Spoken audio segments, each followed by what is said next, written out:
Personal finance opinions YouTube channel में Q&A series की एक और वीडियो में आपको खुशामदीद। क्वेश्चन एंड आंसर्स के हवाले से इस चैनल के ऊपर वक्तन फ़वक्तन इस तरह की एक वीडियो बनाई जाती है जिसमें उन तमाम सवालात का इहाता किया जाता है जो कि रिसेंटली हमारे सब्सक्राइबर्स की तरफ से, हमारे व्यूअर्स की तरफ से पूछे जाते हैं। इस सेगमेंट के लिए आप कमेंट सेक्शन में भी सवालात पूछ सकते हैं। इसके अलावा हमारा जो दीगर मीडियम्स हैं, ईमेल भी है, व्हाट्सएप भी है। तो उन फ़ोरम्स के ज़रिए भी, उन कम्युनिकेशन चैनल्स के ज़रिए भी जो सवालात आते हैं, उनको इस वीडियो सीरीज़ में डिस्कस किया जाता है। सबसे पहले जो क्वेश्चन आज की वीडियो में हम डिस्कस करेंगे वो अक्सर हमारे सब्सक्राइबर्स की तरफ से, व्यूअर्स की तरफ से कमेंट सेक्शन में मेंशन किया जाता है और ईमेल्स पे और व्हाट्सएप पे भी, कि जो नए इन्वेस्टर्स हैं ख़ास तौर पर, उनको थोड़ा-सा कन्फ्यूजन होती है कि स्टॉक मार्केट में अगर देखा जाए तो 400 से ज़्यादा कंपनीज़ उनको लिस्टेड नज़र आती हैं, मुख्तलिफ सेक्टर्स नज़र आते हैं। इसी तरह उसके अंदर भी उनको मुख्तलिफ ऑप्शंस नज़र आ रहे होते हैं। कंपनीज़ के हवाले से कुछ बहुत ज़्यादा डिविडेंड पेमेंट के हवाले से पॉपुलर होती हैं, कुछ ऐसी होती हैं जो कि ग्रोथ स्टॉक्स होते हैं, कैपिटल गेन के लिए ज़्यादा अट्रैक्टिव होती हैं। इसी तरह पेनी स्टॉक्स होते हैं और कुछ ब्लू चिप कंपनीज़ होती हैं। तो जो नया इन्वेस्टर होता है वो कन्फ्यूजन का शिकार रहता है कि वो शेयर्स का या स्टॉक्स का इंतखाब कैसे करे अपने पोर्टफोलियो के ज़रिए। और उसको ये भी कि इम्पोर्टेंट कौन से पॉइंट्स हैं, वो कौन सी चीज़ें हैं जिनको मद्देनज़र रखना चाहिए ताकि आपकी जो इन्वेस्टमेंट है वो फ्रूटफुल हो। तो अगर आप नए इन्वेस्टर हैं तो इसमें 2 चीज़ें आ जाती हैं। पहली चीज़ तो ये है कि क्या आप सिर्फ़ स्टॉक मार्केट में, पाकिस्तान स्टॉक मार्केट में नए इन्वेस्टर हैं, या इन जनरल आपको स्टॉक मार्केट की नो-हाउ है ही नहीं। अगर तो आपको स्टॉक मार्केट की बिल्कुल भी इन्फॉर्मेशन नहीं है, कैसे काम करती है, इसमें जो कंपनीज़ हैं उनके बारे में आपको नॉलेज नहीं है, उन सेक्टर्स के हवाले से नॉलेज नहीं है, तो पहली जो मेरी आपको रिकमेंडेशन होगी वो यही होगी कि आप अपने आप को इक्विप करें उस नेसेसरी नॉलेज से जिसके ज़रिए आप स्टॉक मार्केट में बेहतर तौर पे इन्वेस्टमेंट कर सकते हैं। स्टॉक मार्केट के अंदर जब आप पैसा इन्वेस्ट करते हैं तो यहाँ पर आप अपने लाखों को करोड़ों में भी कन्वर्ट कर सकते हैं। लेकिन अगर आप एक फेल्ड स्ट्रेटजी के साथ जाते हैं और आपको बिल्कुल भी अंडरस्टैंडिंग नहीं है, तो फिर आप अपने लाखों को हज़ारों में और ज़ीरो में भी कन्वर्ट कर सकते हैं। तो ये एक risky, high gain and high risk kind of platform होता है या एक अपॉर्च्युनिटी होती है। तो इसमें आपको सबसे पहले अपने आप को नेसेसरी नॉलेज से इक्विप करना चाहिए। दूसरी चीज़ ये है कि अगर तो आपके पास बेसिक अंडरस्टैंडिंग मौजूद है और आपको आइडिया है कि स्टॉक मार्केट कैसे काम कर रही होती है और उसके अंदर कैसे पैसा बनाया जा सकता है, तो फिर जब इन्वेस्टमेंट के लिए आप शेयर्स ले रहे हैं, तो उसमें आपको अपनी रिस्क एपेटाइट, अपना जो इन्वेस्टमेंट का होराइज़न है, कितने अरसे के लिए आप इन्वेस्ट करना चाहते हैं, आपका प्लान क्या है, आपकी गोल्स क्या हैं, और किस तरह आप इसमें से फ़ायदा उठाना चाहते हैं, ये सारी चीज़ें चॉक आउट होनी चाहिए। जब आपको ये भी क्लियर हो गया तो फिर आप पाकिस्तान स्टॉक मार्केट में शेयर्स के इंतखाब में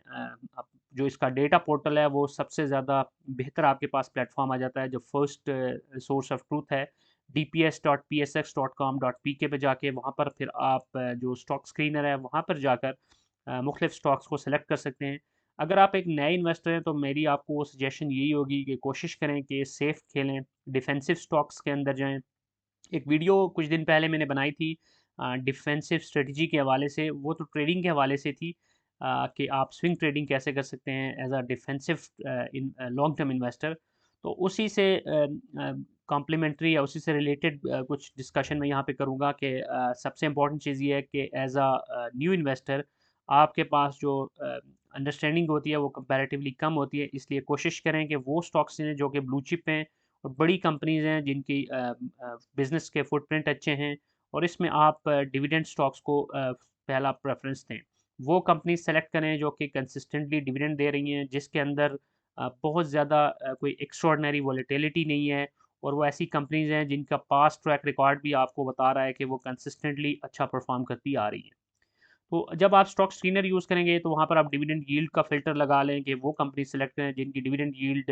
लेट्स से कि 10% से ऊपर हो। फिर उसके बाद ये आप देख सकते हैं कि उनका जो मार्केट कैपिटलाइज़ेशन है वो अच्छी होनी चाहिए, क्योंकि मीडियम या जो लार्ज एंटरप्राइज़ेज़ होती हैं वही ज़्यादा सूटेबल होती हैं। पेनी स्टॉक्स को अवॉइड करें एज़ अ न्यू इन्वेस्टर। फिर आप उन स्टॉक्स को सेलेक्ट करें जिनकी फिर जब स्टॉक सेलेक्ट करते हैं फिर आपको अच्छी कीमत पे लेना भी ज़रूरी होता है, तो प्राइस टू अर्निंग रेशियो और दो दीगर इंपॉर्टेंट रेशियोज़ होती हैं, बुक वैल्यू के हवाले से प्राइस टू बुक रेशो हो गई, फिर इक्विटी से रिलेटेड रेशोज़ हो गई, उसकी प्रॉफिटेबिलिटी से रिलेटेड रेशोज़ होती हैं, सॉल्वेंसी और लिक्विडिटी के हवाले से। तो मुख्तलिफ़ किस्म की रेशोज़ का आपको आइडिया होना चाहिए और उन रेशोज़ को देख के हर लिहाज से काट-छाँट करके चंद शेयर को सेलेक्ट करें और फिर उनके अंदर आप अपनी इन्वेस्टमेंट करें। अब इसके बाद एक और चीज़ ये है कि आपके पोर्टफोलियो के अंदर कितनी कंपनीज़ होनी चाहिए। ये एक डिबेटेबल बात है। कुछ लोग तो जो ट्रेडर होते हैं उनके लिए तो ये मैटर नहीं करता, वो तो अपॉर्चुनिटी देख के एनी नंबर ऑफ स्टॉक्स के अंदर वो अपॉर्चुनिटी ले लेते हैं और चूँकि वो हर वक़्त स्क्रीन के सामने बैठे रहते हैं तो उनके पास नॉलेज भी ज़्यादा होता है और उनको मार्केट पे नज़र भी हर वक़्त रखनी होती है, तो उनका केस डिफरेंट है। लेकिन जो इन्वेस्टर होता है या वो लोग जो कि अपनी जो प्राइमरी जॉब है या प्राइमरी बिज़नेस है उससे हटकर इसको एज़ अ साइड बिज़नेस या साइड इनकम के तौर पे ले रहे होते हैं, तो उनके पास इतना टाइम नहीं होता। तो इसलिए कोशिश करें कि आप उतने ही स्टॉक्स अपनी लिस्ट में रखें, अपने पोर्टफोलियो में रखें, जो आपके लिए मैनेजेबल हों, जिनके ऊपर आप रिसर्च कर सकें, जिनके ऊपर आप नज़र रख सकें। तो आइडियली अगर मैं बात करूँ तो around 10 stocks are more than enough और थोड़ा बहुत अप एंड डाउन जा सकते हैं, लेकिन कोई बहुत ज़्यादा आपने ओवर डाइवर्सिफ़ाई भी नहीं करना और उससे बहुत ज़्यादा कम भी नहीं रखना। अब इसके बाद जो दूसरा सवाल है वो भी डिविडेंड इन्वेस्टिंग के हवाले से ही है और ये सवाल अक्सर लोग पूछ रहे होते हैं कि वो लोग जिन्होंने डिविडेंड पेमेंट वाले स्टॉक्स ले लिए, अब उनके लिए कौन-सी स्ट्रेटजी होनी चाहिए? क्योंकि 2 तरीके होते हैं जिसमें आप फ़ायदा उठा सकते हैं स्टॉक मार्केट की इन्वेस्टमेंट से।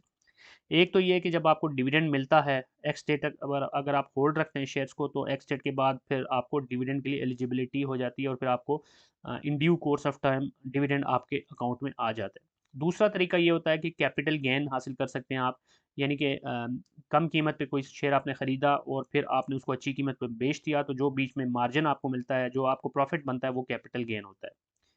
अब कैपिटल गेन के लिए हो ज़रूरी होता है कि अगर आपने किसी स्टॉक में इन्वेस्ट किया, उसने डिविडेंड अनाउंस किया, तो उस डिविडेंड में नॉर्मली एक्स डेट से पहले काफ़ी पीक पे चली जाती है प्राइस और एक्स डेट से पहले-पहले आपने निकलना होता है। अदरवाइज़ एक्स डेट के बाद प्राइस गिर जाती है, जितनी अमाउंट डिविडेंड की उसने अनाउंस की होती है।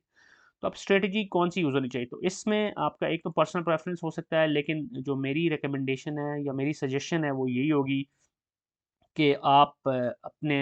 पोर्टफोलियो में जब शेयर्स को खरीदते हैं, तो उसी वक़्त आप अपना एक गोल सेट कर लें। फॉर एग्ज़ाम्पल मैं अगर अपनी बात करूँ तो मैं जब शेयर्स को खरीद रहा होता हूँ, तो कुछ कंपनीज़ में मेरा टारगेट ये होता है कि इनमें तो मैंने लॉन्ग टर्म के लिए मतलब कई सालों के लिए 5 साल, 10 साल के लिए इन्वेस्ट करना है और उसमें फिर मैंने रुपी कॉस्ट एवरेजिंग करते रहना है, हर थोड़े अरसे बाद मज़ीद शेयर्स को ऐड ऑन करते रहना है। तो उसके अंदर तो जो अप्स एंड डाउन्स आते हैं, डिविडेंड की अनाउंसमेंट आई, उसके बाद शेयर की प्राइस ऊपर गई, फिर नीचे आई, तो वो मेरे लिए मैटर नहीं करता। लेकिन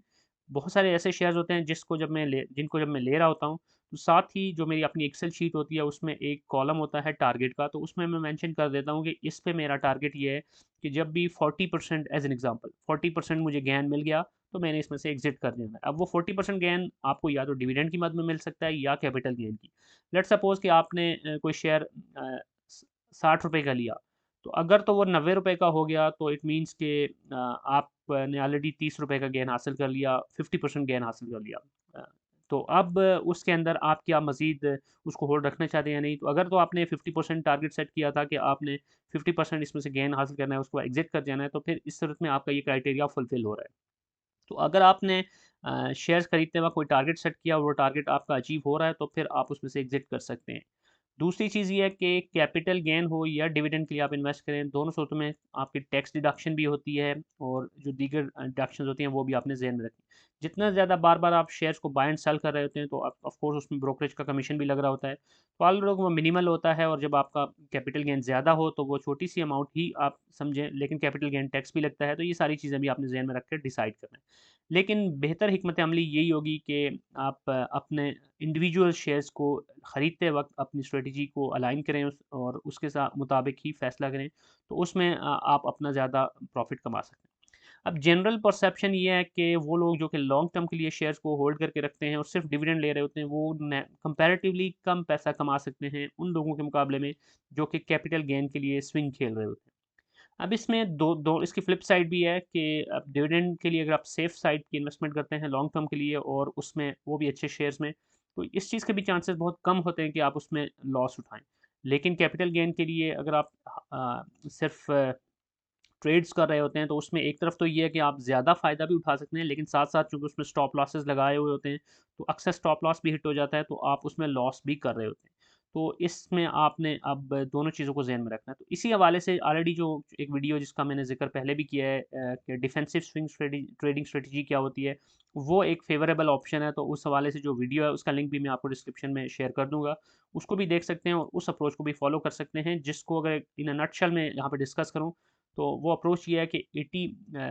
परसेंट तो आपने डिविडेंड इन्वेस्टिंग के लिए लॉन्ग टर्म इन्वेस्टिंग के लिए अपनी इन्वेस्टमेंट्स करनी होती हैं। और जो 20% आपका सरमाया होता है उसको आपने स्विंग ट्रेडिंग के लिए करना होता है, लेकिन डिफेंसिव ये इस सेंस में हो जाता है, उस 20% को भी आपने जब ट्रेडिंग के लिए यूज़ करना है तो सिर्फ उन्हीं स्टॉक्स में ट्रेड करना है जो कि ऑलरेडी डिविडेंड पेइंग स्टॉक्स हों। तो होता ये है कि उसमें अगर आपको खुदा न खास्ता आपके जो टारगेट्स हैं कैपिटल गेन के हवाले से वो पूरे नहीं भी हो रहे होते, तो भी डिविडेंड बहरहाल मिल रहा होता है। तो ये एक एडिशनल लेयर ऑफ डिफेंस आपके इन्वेस्टमेंट स्ट्रेटजी के अंदर ऐड हो जाती है। अब इसके बाद अगला जो क्वेश्चन है वो स्टॉक मार्केट से स्पेसिफिकली रिलेटेड नहीं है, बल्कि इन जनरल जो पर्सनल फाइनेंस है उससे रिलेटेड है, क्योंकि इस चैनल के ऊपर सिर्फ स्टॉक ट्रेडिंग या स्टॉक इन्वेस्टमेंट के हवाले से बात नहीं होती, बल्कि सेविंग, पर्सनल फाइनेंस और दीगर जो इससे रिलेटेड चीज़ें हैं वो भी डिस्कस होती हैं। एक वीडियो मैंने बनाई थी कुछ अर्सा पहले, अपने 5 पैसिव इनकम के जो सोर्सेज है उनको डिटेल में डिस्कस किया था, तो उसके ऊपर बहुत सारे लोगों ने कांटेक्ट किया और कुछ कमेंट्स भी थे कि जो नॉन टेक्निकल लोग होते हैं, क्योंकि उस वीडियो में जो चीज़ें डिस्कस हुई थी उसमें से बहुत सारी चीज़ें थी वो बहुत ज़्यादा टेक्निकल थी, जैसे आप फ्रीलांसिंग हो गई या वेब डेवलपमेंट हो गई या ब्लॉग्स हो गए, ये वो चीज़ें हैं जो कि थोड़ा सा टेक्निकल साइड में आ जाती हैं। लेकिन नॉन टेक्निकल बंदा कैसे पैसिव इनकम जनरेट कर सकता है, उस हवाले से जो मुमकिन ऑप्शन है वो कौन से, इसको ये सवाल पूछा गया था। देखिए, नॉन टेक्निकल बंदे के लिए बेसिकली आप 100% नॉन टेक्निकल तो हो ही नहीं सकते। इवन स्टॉक मार्केट में जो इन्वेस्ट कर रहा होता है उसको भी एक टेक्निकल स्किल ये होता है कि उसको ट्रेडिंग की नो हाउ का पता होता है, उसको इन्वेस्टिंग की नो हाउ का पता होता है। इस तरह प्रॉपर्टी मार्केट में जो इन्वेस्ट करता है वो भी बिल्कुल आप नहला अगर बंदा है कोई तो वो नहीं कर सकता। उसको भी जो प्रॉपर्टी मार्केट है उसकी डायनामिक्स का पता होना ज़रूरी है। थोड़ा बहुत आइडिया होना चाहिए कि कौन सी लोकेलिटी के अंदर इन्वेस्टमेंट फ्रूटफुल हो सकती है, मार्केट का ट्रेंड क्या चल रहा है और कैसे बाय करना है, कैसे सेल करना है, उसको फिर फ्लिप कैसे करना है, या अगर रेंटिंग के लिए या आपने रेंटल इनकम के लिए करना है तो कैसे करना है। तो कुछ ना कुछ टेक्निकल नॉलेज तो आपके पास होना ज़रूरी है। उसके बाद ऑप्शंस बात करें, जो सेमी टेक्निकल या बहुत कम टेक्निकल स्किल्स वाले लोग हैं उनके लिए, तो उसमें पैसिव इनकम में जो सबसे ईज़िएस्ट ऑप्शन होता है वो तो म्यूचुअल फंड्स का होता है। क्योंकि म्यूचुअल फंड्स जिसमें आप इक्विटी बेस्ड फंड्स भी होते हैं, कैश बेस्ड भी होते हैं, और साथ-साथ गोल्ड फंड्स भी होते हैं और डिफरेंट किस्म के ऑप्शंस वहाँ पे मौजूद होते हैं। तो इस तरह के जब म्यूचुअल फंड्स में आप इन्वेस्ट करते हैं, जो मुख्तलिफ बैंक्स ऑफ़र कर देते हैं, इस्लामिक बैंक्स भी और नॉन इस्लामिक या कन्वेंशनल बैंक्स भी, तो उसमें होता ये है कि फंड मैनेजर जो होता है उसकी रिस्पॉन्सिबिलिटी हो जाती है। तो बेसिकली आप अपनी जो रिस्पॉन्सिबिलिटी है उसको डेलीगेट कर रहे होते हैं। आप टेक्निकल नहीं भी हैं तो कोई और टेक्निकल टीम या टेक्निकल बंदा आपके बिहाफ पे वो सारा काम कर रहा होता है। तो म्यूचुअल फंड्स एक बास्केट होती है जिसके अंदर आप इन्वेस्ट करते हैं। एज़ एन एग्ज़ाम्पल, अगर आप इक्विटी बेस्ड किसी फंड में इन्वेस्ट करते हैं,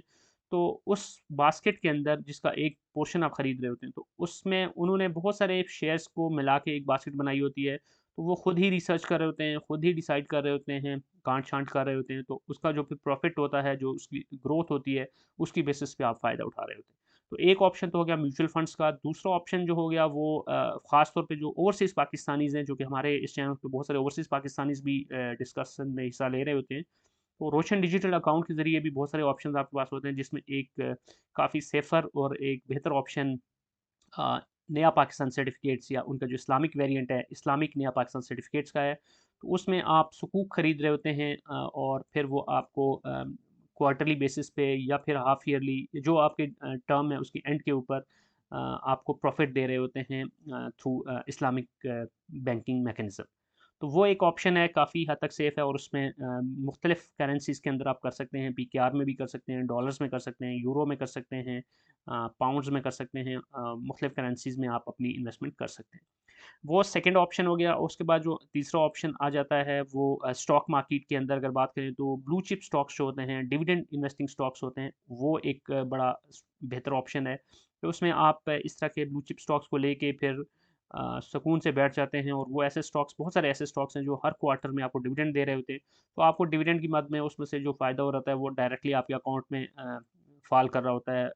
बेस्ड ऑन देयर अनाउंसमेंट्स। तो फिर वो आपके लिए एक पैसिव इनकम का सोर्स बनता जाता है और उसमें फिर आप कंपाउंडिंग कर सकते हैं, उसी पैसे को री-इन्वेस्ट कर सकते हैं और यूँ आपका वक़्त के साथ-साथ जो स्नोबॉल इफ़ेक्ट है, उसके ज़रिए आपकी जो ग्रोथ है वो एक्स्पोनेंशियल होना शुरू हो जाती है।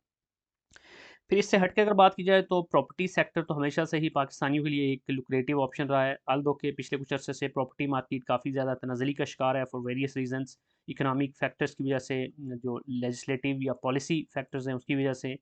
तो वो भी एक ऑप्शन बहरहाल देखा जा सकता है और उसमें जो पैसिव इनकम के हवाले से बात की जाए तो सबसे बेस्ट ऑप्शन होता है वो आपका रेंटल प्रॉपर्टी होती है। तो आप रेजिडेंशियल रेंटल प्रॉपर्टी भी ले सकते हैं, कमर्शियल रेंटल प्रॉपर्टी भी ले सकते हैं, लेकिन याद रखिएगा कि प्रॉपर्टी मार्केट में इन्वेस्ट करने के लिए आपको ज़्यादा पैसा चाहिए। अब किसी बंदे के पास चंद हज़ार रुपए हैं तो इट्स नियर टू इम्पॉसिबल कि वो कुछ ले सके अनलेस कि कुछ इंस्टॉलमेंट्स में मिल रहा हो। लेकिन स्टॉक मार्केट की बात की जाए, म्यूचुअल फंड्स की बात की जाए तो इस तरह के ऑप्शन में आप थोड़े पैसे से भी कर सकते हैं। इस तरह अगर प्रॉपर्टी में ही आपने इन्वेस्ट करना है लेकिन पैसा आपके पास कम है तो एक और ऑप्शन ये होता है कि रियल एस्टेट इन्वेस्टमेंट ट्रस्ट रीट्स जिनको बोलते हैं उसमें भी आप इन्वेस्ट कर सकते हैं जो कि आपको बेसिकली आप यूनिट्स ले रहे होते हैं उनके और वो लिस्टेड रीट्स की बात करें तो डॉलमेन सिटी रीट और ग्लोब रेजिडेंसी रीट GRR ये दो लिस्टेड इस वक्त रीट्स हैं पाकिस्तान स्टॉक मार्केट में। तो उसमें जो आप पैसा डाल रहे होते हैं तो बेसिकली आप इन्वेस्ट तो स्टॉक मार्केट के थ्रू कर रहे होते हैं लेकिन उस रियल एस्टेट के अंदर आप यूनिट होल्डर्स बन रहे होते हैं, फ्रैक्शनल यूनिट होल्डर्स। तो फिर उसमें से जो उनको यूनिट होल्डर्स को जो उसको रेंट मिल रहा होता है उस रेंटल से अपने यूनिट होल्डर्स को कुछ ना कुछ हर क्वार्टर में दे रहे होते हैं, तो वो भी आपकी एक पैसिव इनकम बन सकती है। अब इसके बाद जो अगला क्वेश्चन हमारे एक सब्सक्राइबर की तरफ से किया गया वो ये था कि जो कंपनीज़ होती हैं वो अपने डिविडेंड कैसे कैलकुलेट करती हैं कि कितना डिविडेंड देना है, कब देना है और फिर ये भी उससे मिलता-जुलता सवाल है कि क्या माहाना बेस पे भी डिविडेंड मिलता है? क्योंकि हमारे यहाँ लोगों का एक माइंडसेट है कि उनको कुछ ऐसी इनकम चाहिए जो मंथली बेसिस पे उनको मिल रही हो और उसमें से वो अपना किचन चला सकें और अपनी जो रोज़मर्रा के अखराजात हैं, उसको पूरा कर सकें। हालाँकि सोचा जाए तो बात वहीं पे आ जाती है। एक चीज़ अगर आपको हर महीने मिल रही है और उसके बरक्स एक चीज़ आपको साल के बाद मिल रही है एज़ एन एग्ज़ाम्पल, लेकिन अगर आप उसको अपने तौर पे कैलकुलेट करें, उसको डिवाइड करें तो बात वही हो जाती है। अब एग्ज़ाम्पल है कि आपको अगर 1 लाख रुपया महीने का मिल रहा है और उसके बरक्स आपको 12 लाख रुपया साल का मिल रहा है, तो बात तो एक ही है। उसको अगर आप कैलकुलेट करें तो बनता उतना ही है। लेकिन फिर भी हमारी एक मेंटालिटी होती है कि हर महीने कुछ न कुछ अगर हमारे अकाउंट में आए तो वो हमें एक सैटिस्फैक्शन सी मिलती है और लोग उसको ज़्यादा बेहतर तरीके से फिर उस फंड को यूटिलाइज़ भी कर सकते हैं। तो अब इसके सेकंड पार्ट का जवाब पहले देते हुए मैं ये बताऊँ कि पाकिस्तान स्टॉक मार्केट में चूँकि हर क्वार्टर के रिज़ल्ट्स अनाउंस किए जाते हैं कंपनीज़ की तरफ से, तो जो मिनिमम टाइम है जिसके अंदर किसी कंपनी से आप डिविडेंड एक्सपेक्ट कर सकते हैं वो 1 क्वार्टर होता है, यानी हर 3 महीने के बाद। हर महीने आप किसी भी कंपनी से डिविडेंड नहीं ले सकते पाकिस्तान स्टॉक मार्केट में। लेकिन बहुत सारी ऐसी कंपनीज़ भी हैं जो साल में 2 दफ़ा, कुछ साल में 3 दफ़ा या कुछ साल में सिर्फ़ 1 दफ़ा डिविडेंड देती हैं और बहुत सी ऐसी भी हैं जो किसी-किसी साल को स्किप भी कर देती हैं। अब कंपनियाँ कैसे कैलकुलेट करती हैं, ये सोली कंपनीज़ की अपनी मंशा के मुताबिक होता है, उनकी मर्ज़ी होती है कि कब वो डिविडेंड देती हैं, कब नहीं देती। मतलब वो बाउंड नहीं है लीगली कि हर हाल में उन्होंने डिविडेंड देना है। अब पहली बात तो ये है कि कंपनीज़ डिविडेंड तब ही देंगी जब वो प्रॉफ़िट कमाएँगी। इसलिए बड़ा इम्पोर्टेंट है कि आप कंपनीज़ की अर्निंग्स को देखें कि कंपनीज़ की अर्निंग्स किसी कंपनी की अर्निंग कैसी है क्योंकि अगर किसी कंपनी ने अर्न ही नहीं किया तो वो आपको डिविडेंड कहाँ से देगी। तो पहली चीज़ तो ये है कि कंपनीज़ अपना जो अर्निंग करती हैं उसमें से कुछ हिस्सा वो अपने पास रिटेन कर लेती हैं और कुछ हिस्सा वो अपने शेयर होल्डर्स में बाँट देती हैं। अब दूसरी चीज़ ये है कि वो कंपनी जो कि अभी ग्रोथ की स्टेज पे होती हैं तो उनको चूँकि ज़्यादा सरमाया चाहिए होता है अपनी बिज़नेस को ग्रो करने के लिए, अपने ऑपरेशंस को बढ़ाने के लिए, तो वो नॉर्मली अपने पैसे को अपने बिज़नेस में ही री-इन्वेस्ट कर रही होती हैं, इसलिए वो डिविडेंड कम ही दे रही होती हैं या नहीं दे रही होती। इसके बरक्स बहुत सारी ऐसी कंपनीज़ होती हैं जो कि मैच्योरिटी स्टेज पे आ चुकी होती हैं, जिनका जो कोर बिज़नेस है उसके लिए जो उनको मशीनरी चाहिए, जो इक्विपमेंट चाहिए, जो लैंड चाहिए, जो प्रॉपर्टी चाहिए, जो दीगर उनके लवाज़मात हैं वो सारे के सारे ऑलरेडी पूरे हो चुके होते हैं और अब उनको इतना ज़्यादा पैसा नहीं चाहिए होता कि वो अपनी बिज़नेस को एक्सपेंड करें। तो चूँकि वो एक्सपेंशन मोड में नहीं होती तो वो जो भी पैसा कमाती हैं फिर वो उनके पास यही ऑप्शन होता है कि उसको थोड़ा बहुत वो रिटेन करें लेकिन ज़्यादा पैसा वो अपने शेयर होल्डर्स को दे दें in the form of dividend.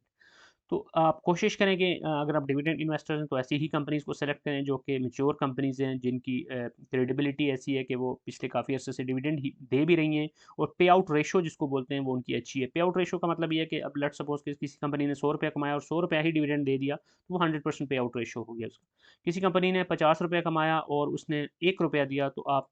उसको कह सकते हैं कि 2% उसकी पे आउट रेशो है, जो कि बहुत कम है। तो ये आप इन चीज़ों के बेसिस पे देख सकते हैं कि कंपनीज़ कैसे डिविडेंड को डिसाइड करती हैं। और दूसरी चीज़ ये है कि अब डिविडेंड कैलकुलेशन के अंदर ये भी आ जाता है कि जब डिविडेंड कंपनी देती है,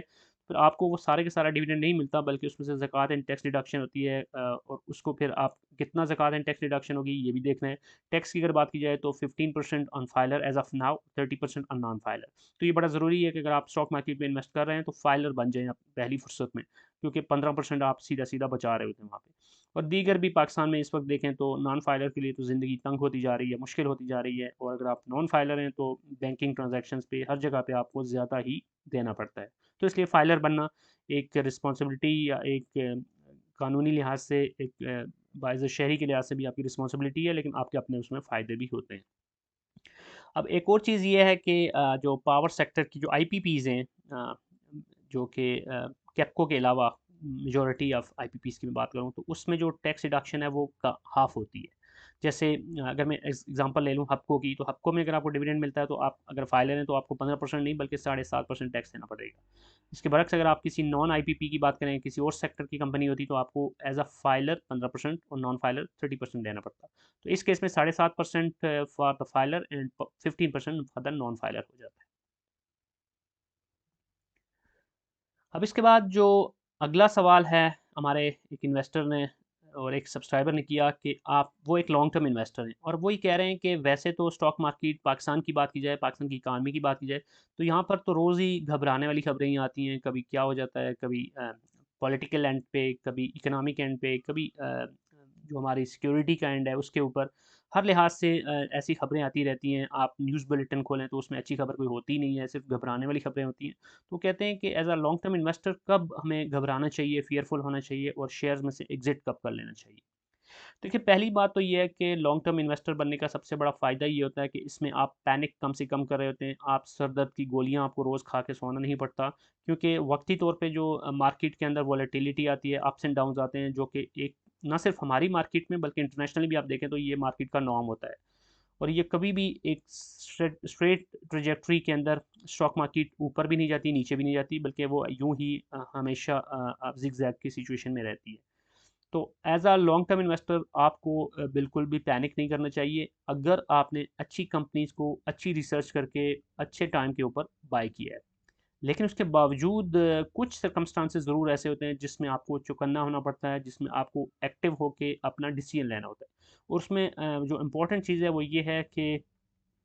किसी भी कंपनी में जब आपने इन्वेस्ट किया, तो अगर कंपनी के फंडामेंटल्स के अंदर कोई प्रॉब्लम आ गई है, चेंज हो गया, उसका जो कोर बिजनेस है उसके हवाले से कोई मेजर कंसर्न सामने आ रही है, फॉर एग्जांपल आपने किसी कंपनी में इन्वेस्ट किया हुआ है और उस कंपनी की अपनी बैंक्रप्सी की तरफ जाने शुरू हो गई है, और उसकी जो सिचुएशन है, माली हालात इतने ख़राब हो गए हैं कि अब उस कंपनी को अपने ऑपरेशन चलाना भी मुश्किल हो रहा है, तो वो एक ऐसी सिचुएशन होती है जिसमें फिर उसके फंडामेंटल मुतासर होते हैं। तो वो आइडियल टाइम होता है कि उसमें आप फ़ौरन से अपना डिसीजन लें और उस कंपनी में से एग्ज़िट कर जाएँ। ये तो एक एग्जांपल होगी। उसके अलावा एक और एग्जांपल ये हो गई कि आपने किसी कंपनी में इन्वेस्ट किया, बड़ी अच्छी कंपनी थी, अच्छे डिविडेंड दे रही है, अच्छी उसकी प्रॉफिटेबिलिटी है, अर्निंग्स ग्रो कर रही हैं, सेल्स ग्रो कर रही हैं। लेकिन फिर एक वक़्त आया कि वो किसी तनाज़े का शिकार हो गई, उसकी रेपुटेशन दाँव पे लग गई, और उस पे कोई लोकल सतह पे या इंटरनेशनल सतह पे वो पाबंदियाँ लगने लग गई। एज़ एन एग्जांपल हम बात कर रहे हैं हाइपोथेटिकली। तो उस सूरत के अंदर अब आपको पता है कि उस कंपनी का जो बिज़नेस है वो तो डूबने वाला है, तो वो टाइम होता है कि आप उस कंपनी में से एग्ज़िट कर जाएँ और प्रॉम्प्टली उसके ऊपर एक्शन लें।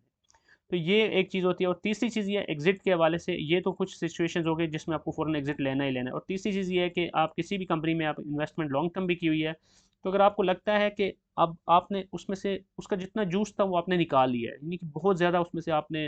डिविडेंड की मद में भी कमा लिया, और उसकी कैपिटल गेन की भी बात करें तो वो इतना ज़्यादा ऊपर जा चुकी है कि अब जितना आपको फ़ायदा उसको बेचने से हो रहा है, अगर आप डिविडेंड के लिए बैठे रहें तो हो सकता है 20 साल में भी ना हो, तो उस सूरत में भी फिर बेहतर ये है कि आप उसमें से एग्ज़िट कर दें। मिसाल के तौर पे आपने एक कंपनी का शेयर लिया था ₹30 का, और वो उस वक़्त में भी ₹1 डिविडेंड दे रही थी, और फिर बढ़ते बढ़ते बढ़ते कुछ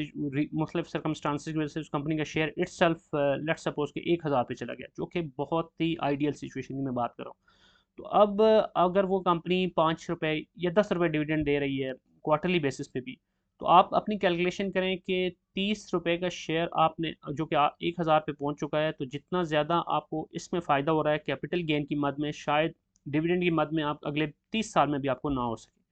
तो उसमें आइडियल सिचुएशन में आपका यही बनता है बेहतर डिसीजन के, पर उसमें से आप कैपिटल गेन को एंजॉय करें, क्योंकि यू नेवर नो कि आप वो उसके आगे मजीद जा सकते हैं नहीं जा सकता। अगर तो आपको मुख्तलिफ इंडिकेटर्स जो टेक्निकल भी हो सकते हैं, फंडामेंटल भी हो सकते हैं, बता रहे हैं कि अभी भी उसके अंदर रूम है, अभी मजीद ऊपर जा सकते हैं, फिर तो ठीक है। लेकिन अगर आपको यूँ लगता है कि अब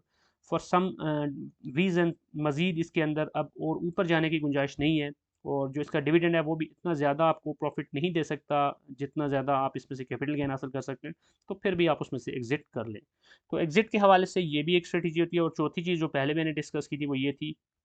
कि आप चूँकि टारगेट बेस्ड अप्रोच के साथ जा रहे होते हैं, तो किसी भी कंपनी में जब आपका टारगेट मीट हो रहा है, तो फिर आप उसमें से एग्ज़िट कर सकते हैं। क्योंकि यही एक खूबी है और ब्यूटी है स्टॉक मार्केट की कि इसमें